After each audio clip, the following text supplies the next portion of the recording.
Okay, we left off on page Gimel in the Gevruras Hashem, where the Maral explained why was Moshe called by the name that Basparo had given him, which is Kimin Amayim Shisiu. He was drawn from the water, and not based on the names that he was given by his parents. And the Torah always referred to him. He's always referred to by the name Moshe. So he had set a principle that he had said that whenever we speak about vacuum, void, something has to emanate. Void, a vacuum cannot exist. So something was purely material,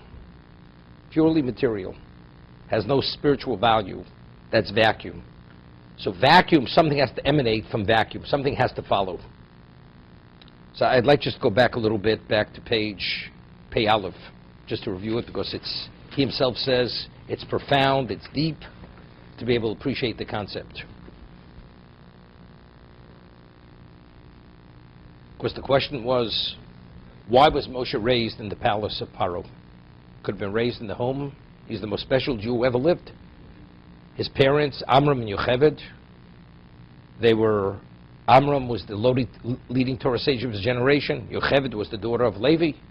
If there's a choice that he should be raised in the palace of a heathen, of a pagan, or raised in a home of parents like he had, Amram and Yocheved, seemingly would have been preferable that he shouldn't be raised in the palace of Paro.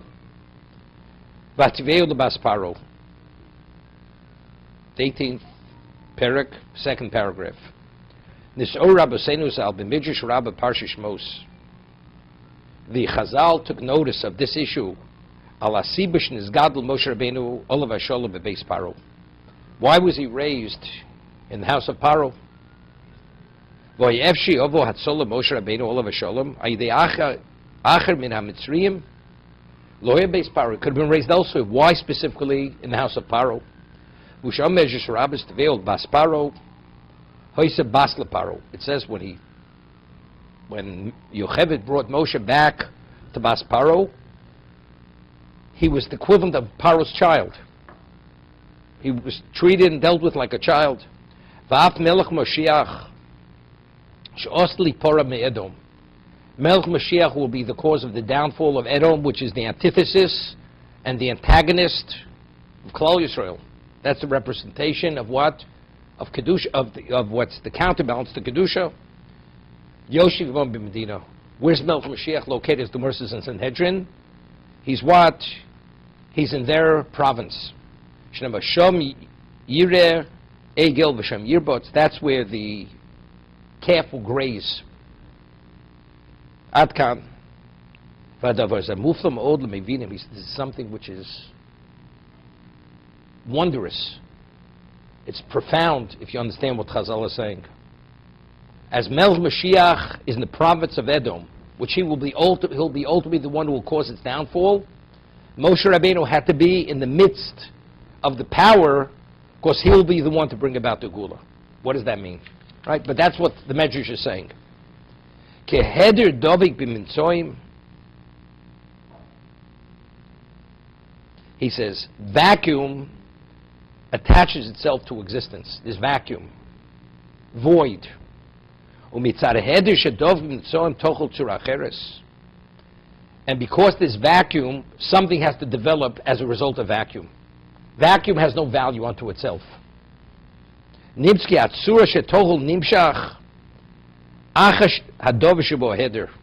says, when we say something of form, of innate value, which comes about, is a direct consequence of the vacuum, the void, which exists within existence. What exists within the vacuum, that's what causes this other entity, profile to develop, to come about. Now, what is the concept? I mean, the Maral is going to explain it to a degree. If God created the world, and the world has purpose. Purpose doesn't mean vacuum. Purpose doesn't mean void. So what is void? Void is the precursor to something to happen afterwards, which means something that has to address the vacuum. The world can't remain in flux, because God didn't create a world and wills the world to be in flux. So being in flux automatically demands something has to follow. Because if nothing follows, what's the value? It has no value. Okay? This is the concept. Where's Melech Mashiach? He's in their province with Edom. But Esav son of Yaakov. Melech Mashiach is Yaakov. That's Kedusha. That's Kavod Shamayim. What's Esav? Esav is the heretic. He's the blasphemer. He's the one who violated 5 cardinal sins on the day that Avraham Avinu passed away.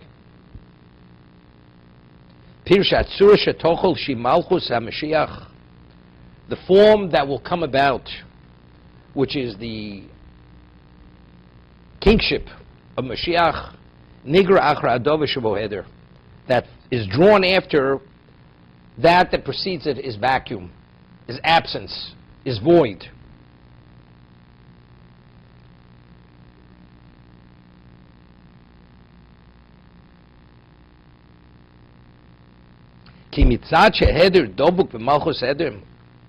Since void, vacuum, is synonymous with Malchus Edom. What is the value of Edom? Edom has no value. Right? Vacuum is synonymous. Dovik means it's attached to it. Its essence is nothing. It's interesting. Maharal cites a medrash by the Brisbane Hibsorim. Hashem told Avram to take different species of animals and sever them. Then it says he took a gozol, and each one of these animal species represents one of the exiles. What is gozol? So the Medrash says gozol is Edom. Edom is gozol. Gozol means a small bird. Shegozlin dasabrios, which they mislead humanity. So it goes to explain what happens if you have a bandit and you look at him. He's terrifying the way he looks, but you realize, and he's sitting behind the table, that factually, from waist down, his body doesn't exist.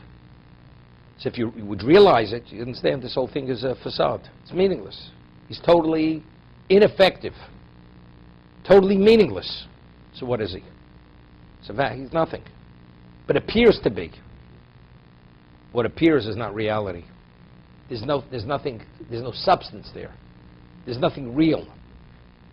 That's what Edom is. It's gozo. Everything is deception. Everything is smoke and mirrors. It's not what you think it is. So that's Heder. But Heder, even what it is, what it represents, evil. Evil is vacuum. Why is it vacuum? Because God has no relevance to vacuum. The Nefesh HaChaim writes, why is Chil Hashem called Chil Hashem? Chilul. Where we explain it, Chilul means profaned. Hashem has been profaned, has been desecrated. So he explains, because when a person creates a Chil Hashem, he creates a Cholol. A Cholol is a vacuum. If you behave that way, God is out of here. Hashem removes himself. Edom, what does Edom represent? Chil Hashem. What did Titus do when he went to the Beis HaMikdash? He pierced the curtain, the paroches, and then he took it and he had relations with a zona in the Holy of Holies. This is the ultimate level of desecration. He desecrated God. But how did he do it? So the Gemara says because the Shekhinah already had left. There was no Shekhinah there. At the time of the destruction, we weren't worthy that Hashem should be in our midst. That's why he could do what he did. Because there was he and vacuum, Edom, Rome, and vacuum are synonymous. God's not there. But you're instead, but this is only a temporary situation. Now, what is the Yetzer Hara? Yetzer Hara is smoke and mirrors. He convinces you this is what it's all about. This is value. But in truth, it's nothing. This is the Gemara in Sukkah. At the end of time, Hashem will judge Satan, the Yetzer Hara, and the Rishonim, the evil, are going to cry, And the tzaddikim are going to cry. What are the Risham crying about? They see the Yetzer Hara being a measly, no more than a hairbreadth. And they say, that controlled our lives? That's what controlled our lives? Something that's as measly as a hairbreadth. What do you mean? The Russian in his lifetime thought this was what was all about. It was irresistible. So what is it? It's a facade. It's smoke and mirrors. That's all it is. It's vacuum. It's nothing. I'll give you an example. You go into a desert. Vast. But what is its value? No value. Vast. You go into space. The first time they sent up the Hubble telescope, 1 million miles of space dust. What's its value? Space dust. You can't even relate to what 1 million miles is. But it's all dust. What's dust? Nothing. That's exactly what it's all about. The physical in its own right is nothing. It's only to facilitate spirituality. That's the value of the material. As a result of that, what engenders the real thing? Tsura, form. Vacuum is the cause of something of substance to follow.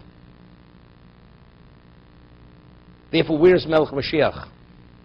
In the province of Edom. That's where he is. Mekabel Olam, Malchus Melech Mashiach. The world will receive, has the capacity to receive Melech Mashiach. Kilem Dvukim Zebo Zel Lagamri. It's almost, he's synonymous with existence. Existence cannot exist for vacuum. So if existence exists, what does that mean? There has to be Melech Mashiach. Now let's talk. Ani Malman B'Emun Shleimo V'Vias HaMashiach V'Aval B'Shis Mamea Im Kol Zeh Achakalo. Right? It's one of the 12th tenet of faith. He's tarry, he's not here. Apishis Mamea Im Kol Zeh I'm waiting for him. What is that declaration of? So it's declaration, you say, why is and if you don't believe in that, Chas v'Sholom, Rambam says he has no share in the world to come. Why? Why is becoming a Mashiach so crucial and so basic to Jewish faith? It's a tenet. But the morale you could appreciate at another level. What is the value of existence? Kavod Shamayim. Not vacuum. Not void. So what has to follow? Afal Pishis Mameya. Although he's tarrying, he hasn't come yet, and looks like Chas v'Sholom. He's not coming.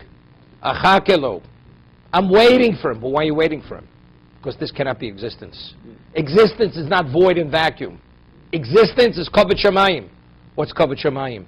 That's Melech Mashiach. That's God's glory. That's why it's a tenet. It's a basic tenet of belief in God. It's terrific with this. Brings it to another level.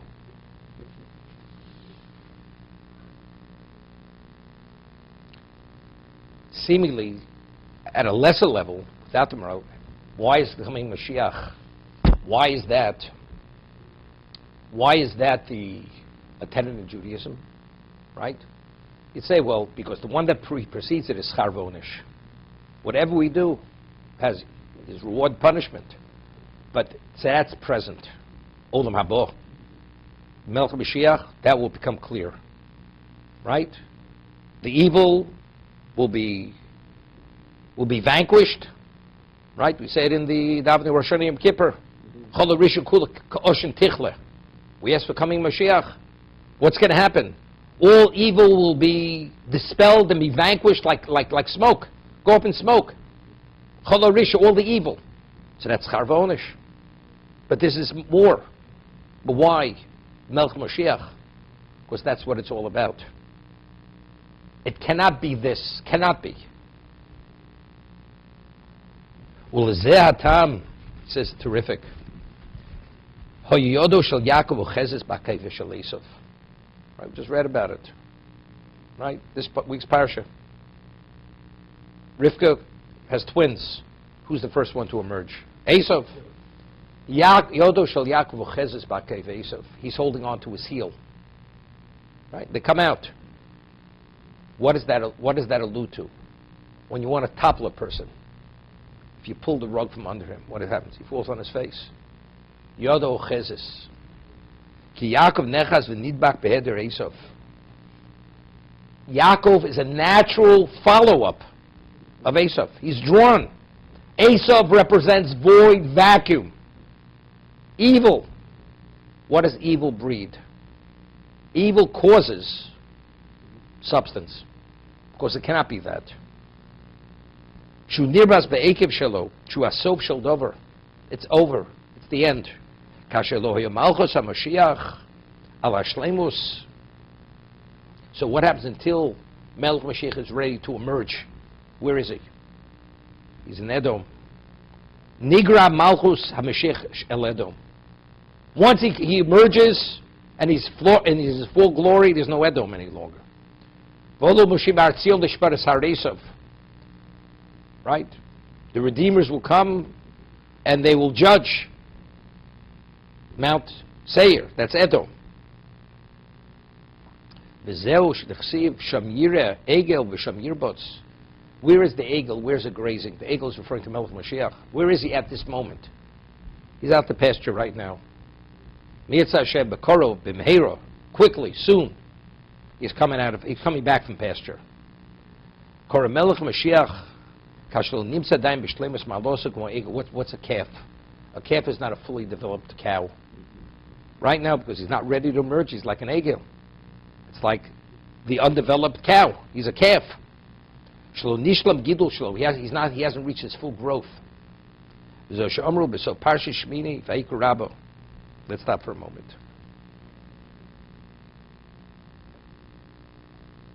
It's interesting. Rashi in this week's Parsha, it says, Vayikra Shmo Yaakov. Who called him Yaakov? So one interpretation Rashi says Hashem called him Yaakov. Not Yaakov, not Yitzchok. Yitzchok did not call Yaakov Yaakov. Hashem called Yaakov Yaakov. So why? Because he was holding on to the heel, to the Akev. The root of the word Yaakov is Akev. This is the heel. But what does that signify? Hashem says he's Yaakov. He is the one that will be the follow-up of the Esav. So who's quantifying Yaakov? What's the real thing? The real thing is Kavod Shamayim. That is the value of existence. He will follow.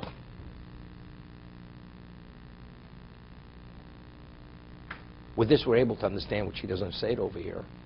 The Gemara tells us that Ul'om Milom Yemotz. This is what Shem said to Rivka. One will overpower the other. Rav Yavot Zo'ir. The greater will serve the younger. Correct? Esav will be subjugated to Yaakov. So the Gemara says that if somebody comes and tells you that Yerushalayim is in its glory, and Tzor or Kesari, which is the Romans, are both in the glory, it's false.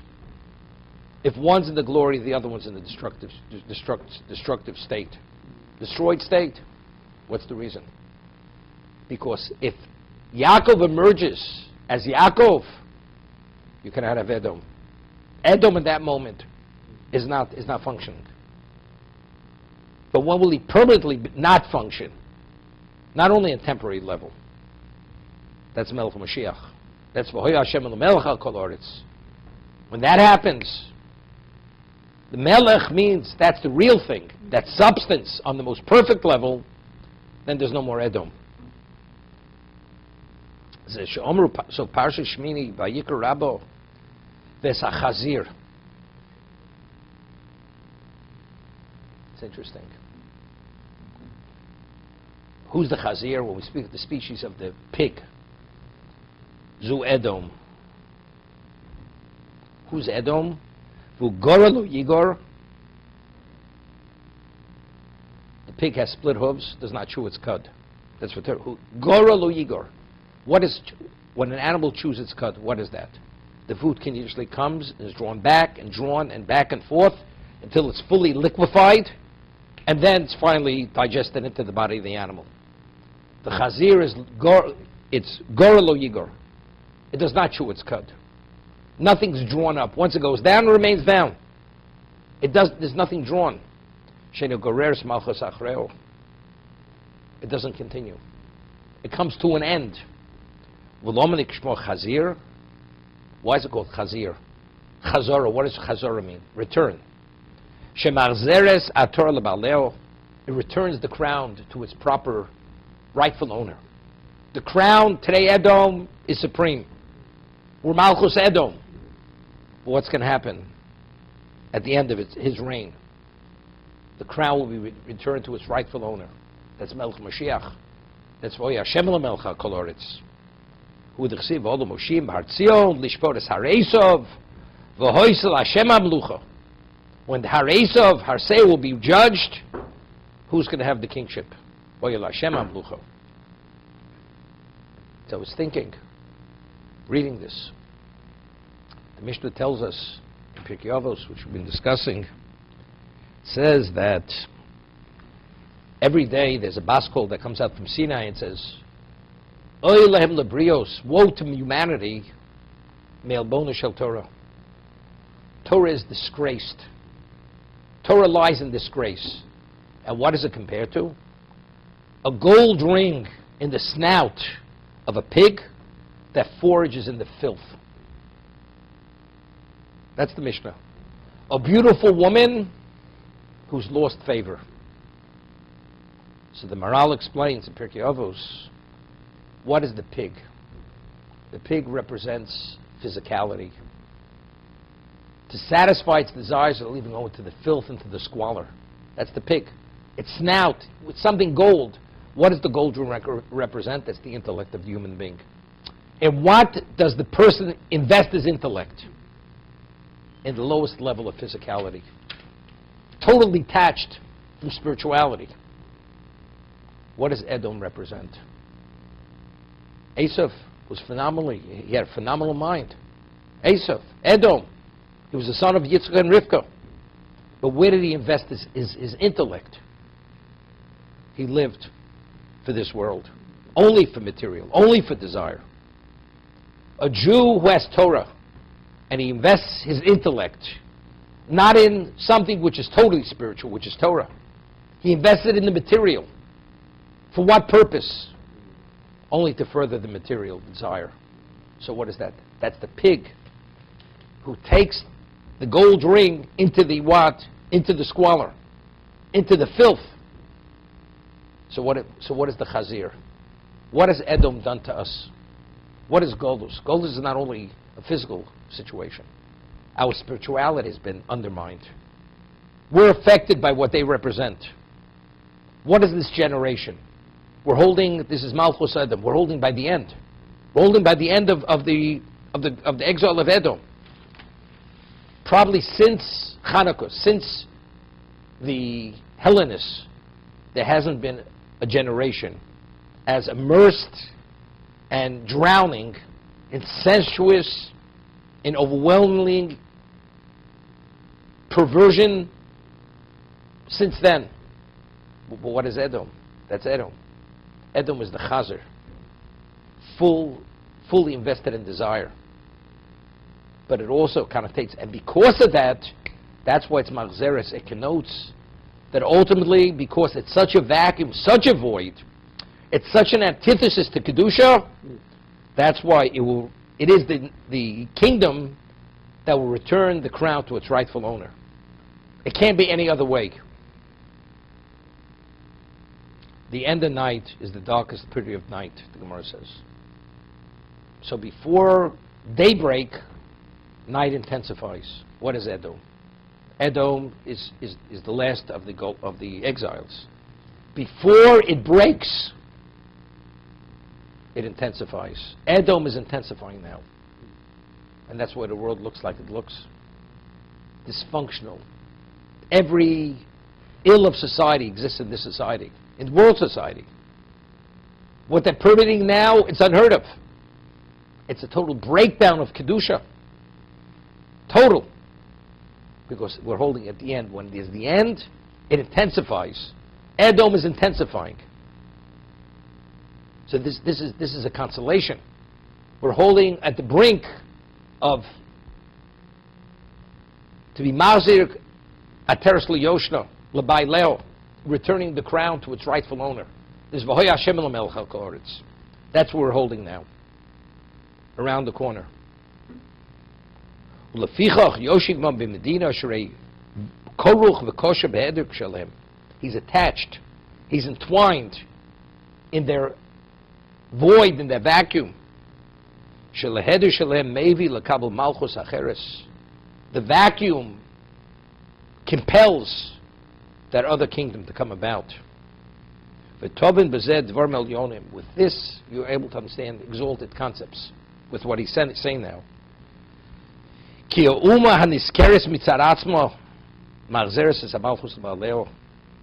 The nation which is married, which is mentioned in its own right, that will return the kingship to its rightful owner. Because this nation, this kingship, this kingdom, afisah min malchus, it's absent. It's not true kingship. It's not true glory.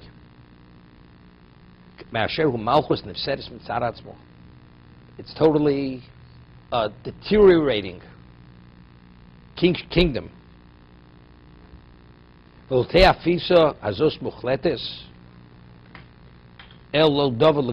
not, this world is just going to go up in smoke and nothing's going to be left. No, that's not the end of the story. No.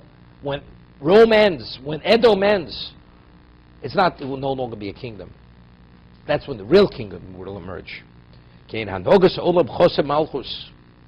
always malchus. So this absence of that kingdom, what will it engender? Malchus Shamayim, the heavenly kingdom. Now, I'll give you an example. A person is given an award because nobody gambles the way this man gambles. Best gambler. And he gets the award from the President of the United States and the Queen of England. And he's glorified. They say, you know something? If that's the case, might as well pull the plug on existence. If this is glory, and this is honor, and this is value, and this is perspective, and this is direction, the world has no value whatsoever. If that's what honor and glory is, what are they glorifying you for? That's afiso.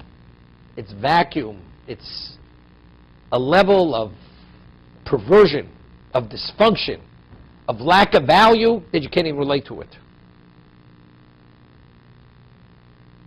How we say, 1950, if you would take a time machine to 2013, and the person walks out his time machine, looks at this world, the person says, and I'm saying this as an understatement, the world has gone insane, berserk, has gone off the deep end.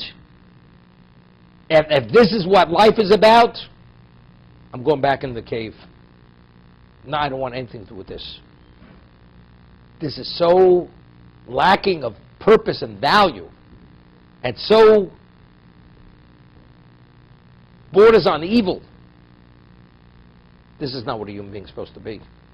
Sodom believed they were the height of society. Sodom. They turned chesed into a capital crime. Hashem says, you know something? If that's what a human being, they say human being is, that's not what I meant a human being should be.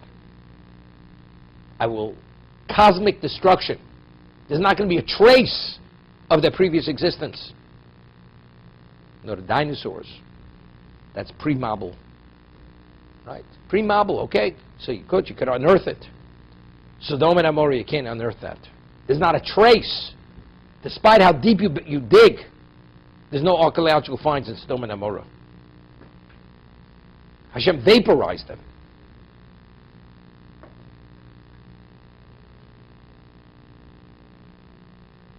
This is what the Chacham allude to in the Haggadah, in Haggadah's Chelek. Shamel Yozal, Reb Shimon Levi, Heichon Yosef. Reb Shimon Levi was a Tani, says to Elio, where's Mashiach? Where is he located? Omar lo Elio Zal, Zichron Levrocha, Shu Yoshev al Pesach Medina Sharomi. Hear this? He's at the entrance of the province of Rome. That's where we're going to find him. Herelo HaKesher HaMashiach Shu Dovek U'Mechub B'Atzmo Malchus Revius B'Sof Shalem. He says, you know where he is? He's attached to the fourth exile at the end. They're coming to an end. Where's an entrance? It's either the beginning or the end. By the end. He's waiting at that entrance. It's holding by the end. Once the end comes, he walks through there, it's all over.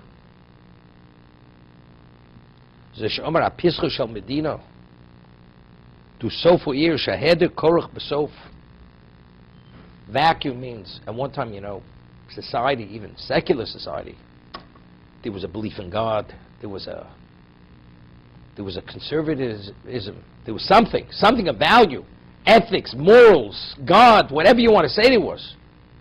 Today, you look at a human being, you question whether it's a human being, what they look like. How could they even look themselves in the mirror looking what they look like? The answer is they're losing every semblance of what a human being is supposed to be. The Maharal says you have to understand this well, what I'm telling you. That's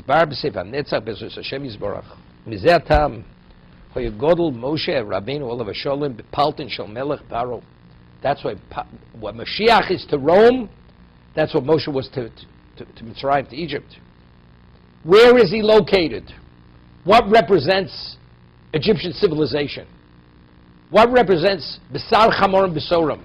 That flesh is the flesh of donkeys. They're the most devoid nation of spirituality. That's why we were there. Moshe Mashiach Yosef Pischa de Romi. As Mashiach sits at the entrance of Rome,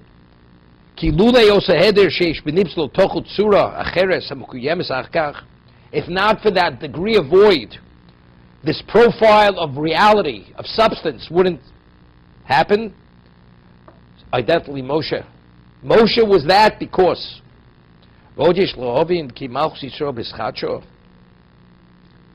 we didn't exist pre-Sinai. When did we emerge as Malchus Yisrael? When we left Egypt, with the Gula. That was the beginning of the evolution of Klal Yisrael. 49 days, the 50th day we were at Sinai. Nasa v'nishma. We became Klal Yisrael. Shloi Malchus Kodem Zel Yisrael. We were family. We were descendants of Yaakov. But Malchus, we were the 71st nation.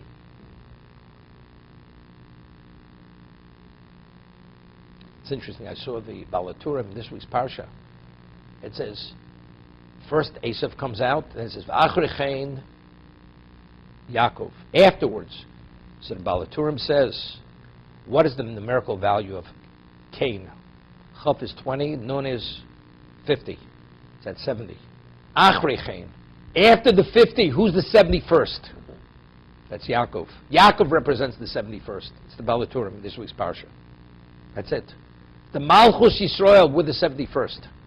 When did that begin to emerge? That emerged from Mitzrayim, with the Gula.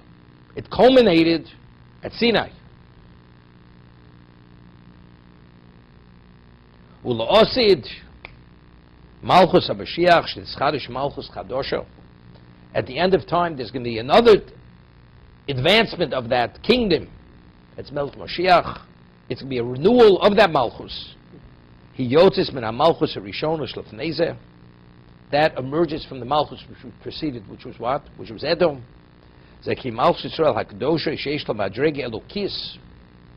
has a divine level. Penimis. It's growing from within. You have something growing, and then it explodes as a fire. It's a spark. B'doch Malchus built in Kedosha from a kingdom which has no relevance to Kedusha whatsoever. Kachroi l'malch sheish l'mala elokis mala penimis. A Jew looks like physically like any other human being, but that's not what the Jew is. The Jew is not his physicality. The Jew is what's within the person. His neshama, his dimension of what of spirituality. That's what the Jew is. Bakol romzu mashomru v'otzi eish mitocho ki yitzias hakadusha Hanim Shelis Beish, he says, Kedusha merging is the equivalent of fire emerging. The fire emerges. The dakos eish teitze b'toch dover chol v'sorvis hakol. Ein timtze shapri kasher hu bilti nishlam, before a fruit begins developing. It's a bud. What happens? Where's the fruit develop from? The bud opens up, and you start seeing it emerges. You see the fruit. Hu b'toch haklipo, achapri godol v'omer al shleimuso, until the fruit fully develops and it's fully ripened and mature. What happens to the peel? It's what? It falls off. As a result of the emergence and the development and the maturity of the fruit, the husk falls away.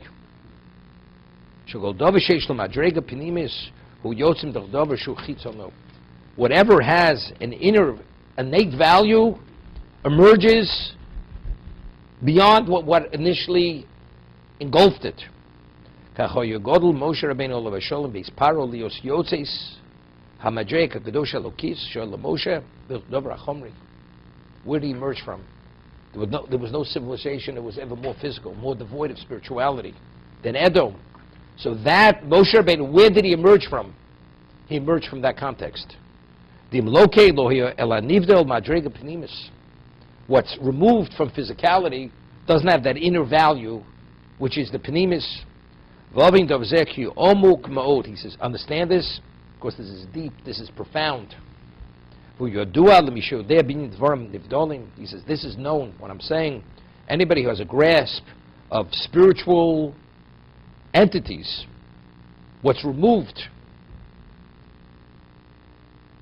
something that's metaphysical, but it means divine. What emanates and which is exalted above what's in the material. Where does Mashiach emerge from?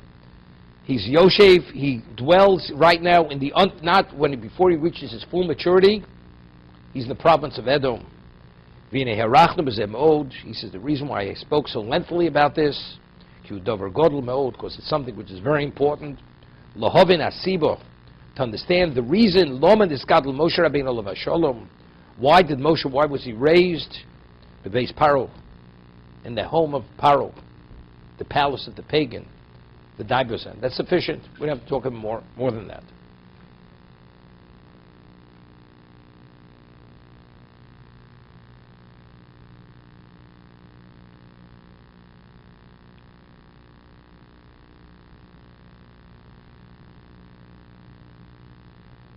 It's interesting.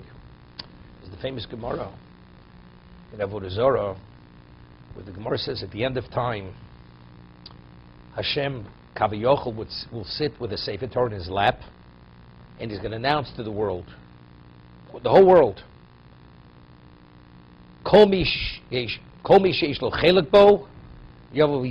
whoever has a share in Torah should come and take his rightful reward. So who shows up? The Romans, they show up. This is at the end of time. This is when God is judging the world. At the end of time, everybody's resurrected. As they say, you got the whole Chevra there. The Romans are there. So the Romans say, we have a very substantial stake in Torah. Why? What did you do for Torah? We built marketplaces. We built boulevards. We built bathhouses. We waged war and we accumulated enormous amounts of gold and silver.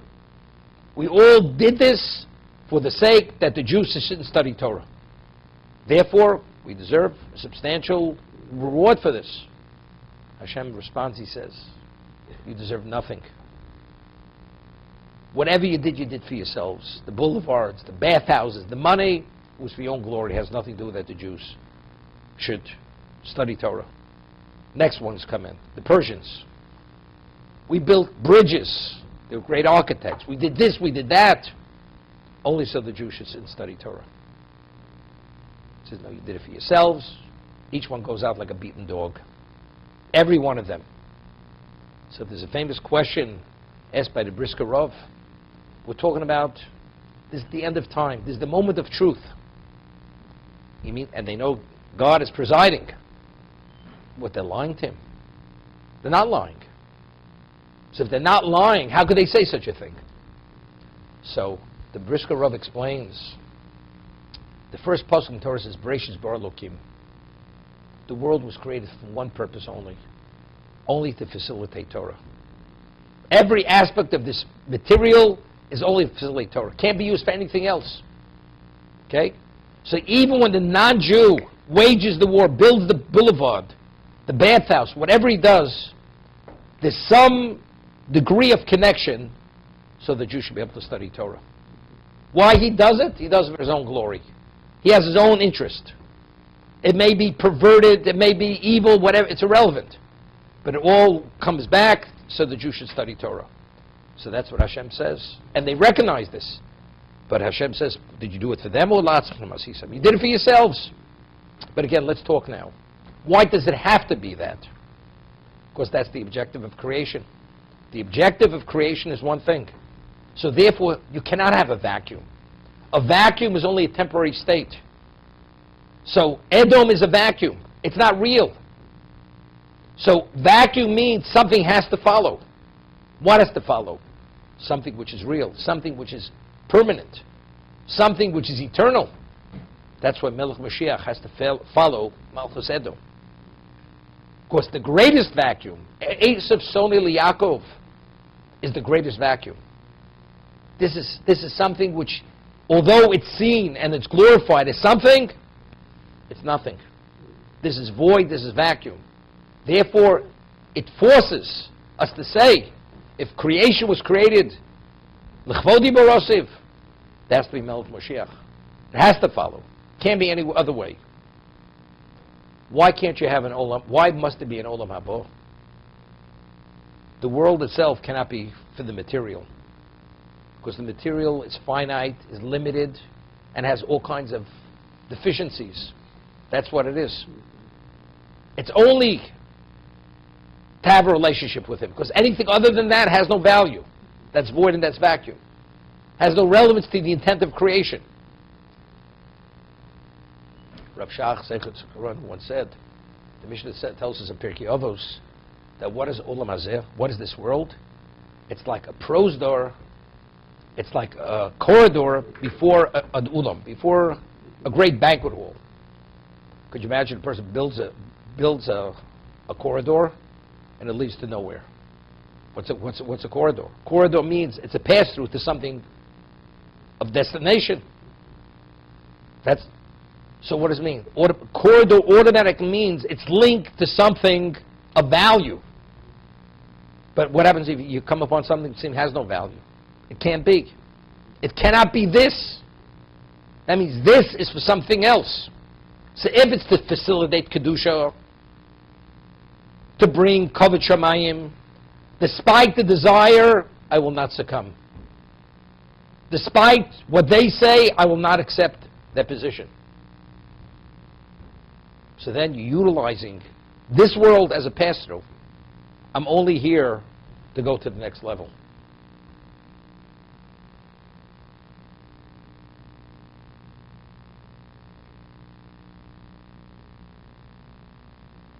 Chofetz Chaim gives a phenomenal mashal, an allegory.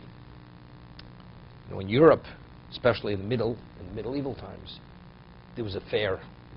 And people would come from all over Europe to the fair. They would purchase whatever merchandise they needed, whether it was gems, whether it was textiles, whatever it was.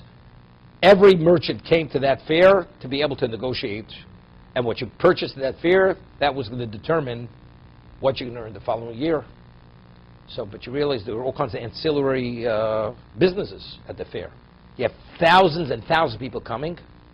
So you had inns that were built to accommodate the clientele. You had restaurants, people coming from all over. You had different kinds of cuisines. Hungarian, Polish, Russian, every type of restaurant was there. To accommodate even the finest palates. Okay? Person comes, he's coming to buy his yearly goods that he needs, which will determine what kind of year he's going to have the next year. He buys well, he'll earn well. The next year. So these two friends meet. There's about a week left to the fair. So he says, so how you doing? He says, you know something? I didn't even start doing any business. He says, I can't resist the different types of restaurants. I've been trying every day another restaurant. They're phenomenal, one of a kind of cuisines. I don't have any time to do business. So his friend says to him, I say, are you out of your mind? I said, what did you come to the fair? To try out the restaurants? You came to the fair with this money to purchase because your family is dependent upon you for next year. You don't have merchandise. Once it closes up, you have nothing. Are you insane? That's what his friend says to him. Are you here to eat in the restaurants? So the Chafetz Chaim says, people come to this world. It's a fair. Phenomenal buys, one of a kind of buys. But what do you get busy with? You're busy with the restaurants. You're busy with the football games, with the basketball games. You forgot to walk out of Madison Square Garden. So if that's the case, where are you? Well, do you know what a football game, you know what this ticket cost? A ticket to where? Unfortunately, the ticket going in the wrong direction. You know, it's like the person that Swiss Air that crashed over Canada went down. I regret I didn't buy that ticket. Where did the ticket lead them? Straight into the ocean. When it crashed, it disintegrated. That was the force of the crash. So where are you going with the ticket? Where are you going with the ticket? Yeah, it's a one-way ticket. The question is what direction you're going. It's one way up or one way down. It's a fair. That's the Chafetz Chaim. This world was not created for this world. It's a means, it's a cord, it's a prosdor. It's a prosdor to an ulam, but if it leads to nowhere, then you go nowhere. I'm going to stop here.